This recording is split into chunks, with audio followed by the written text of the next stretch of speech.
Magandang tanghali po. Oras na para sa maiinit na balita. Patay sa pamamaril ang isang lalaki sa Tondo, Maynila.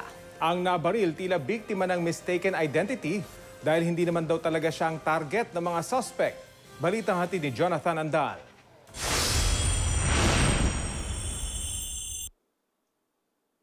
Sa kuha ng CCTV sa Tondo, Maynila noong June 29, makikita ang gunman. Ang kanyang target nasa likod ng lona, isang lalaking nakahiga sa folding bed. Dinaanan muna ng gunman ang target. Tila kinukumpirma kung tama ang kanyang babarilin. Pagbalik ng gunman, bumunot na ito at malapitang binaril ang biktima.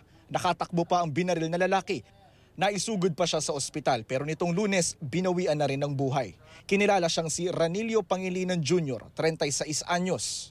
Binaril siya sa bandang pagitan ng dibdib at tiyan. Isa siya sa mga personality na binabantayan namin kasi may involvement siya sa mga nakawan ng motor. Nahuli na rin yun sa drugs. Hindi pa nahuhuli ang gunman. Kahapon may dinampot ang Don Bosco PCP na 2 lalaki na may kinalaman umano sa pagpatay. Kabilang sila sa nakuna ng CCTV na kasama ng gunman di kalayuan mula sa crime scene ilang oras bago ang pamamaril. Ito kasi yung tinuturo ng pamilya ng biktima bago malagutan ng hininga. Ang isa, 21 anyos lang na nagatid daw sa gunman sa lugar ng pamamaril. Hindi namin siya kikilalanin dahil inimbitahan lang siya para questionin. Hindi ko po talaga alam na may papatayin po sila. Sinabay ko lang po yung gunman kasi utos po sa akin ni Brian. Tapos binaba ko siya sa kanto, sumuwi na po ako.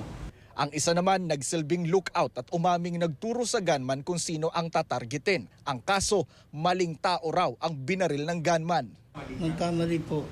Kasi po yung pagturo ko po, siya po yung nakahiga. Pero yung pagbalik po ng gunman, iba na po yung nakahiga. Kasamahan daw pala nila sa pangkat na Batang City Jail ang binaril na si Ranilio. Ang dapat daw sanang target, isa rin nilang kagrupo na nambudol daw sa misis ng gunman. Sila-silang magkakagrupo ang nagkakaroon ngayon ng iringan.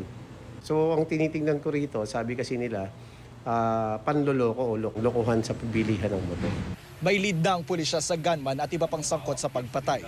Maharap sa reklamong illegal possession of firearms si De La Cruz dahil nahulihan ng baril, habang aalamin naman ng MPD Homicide Section kung merong pananagutan ang 21 anyos na sospek. Jonathan Andala, GMA News.